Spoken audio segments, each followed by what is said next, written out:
If we want to set up a private space on Nothing Phone 3, first of all, we need to go to the app drawer, and then while being in the app drawer, we can swipe to the right like so in order to have access to the private space. So first you will see this introduction. We can press continue, and we need to verify ourselves, so you will need to enter the screen lock password or use biometrics in order to proceed.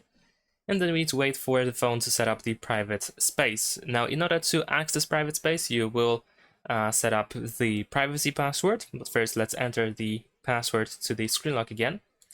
And now we have the option to choose the lock for the private space, unless, of course, you already have privacy password. So in my case, I'm just gonna continue without fingerprint. I don't want to set up the fingerprint, and then I can choose the password. So let's say I'm gonna choose a simple PIN code. There we go. Let's proceed, enter the password again, and confirm your choice. And then just wait a couple of more seconds, and after that you should be able to see that we are all set. So we can press done, and there is our private space. In order to open the private space, you just do the same thing. So you go to the app drawer and swipe to the right side. Enter the password of the private space in order to access it, and that's it. Thanks for watching, leave a like and subscribe.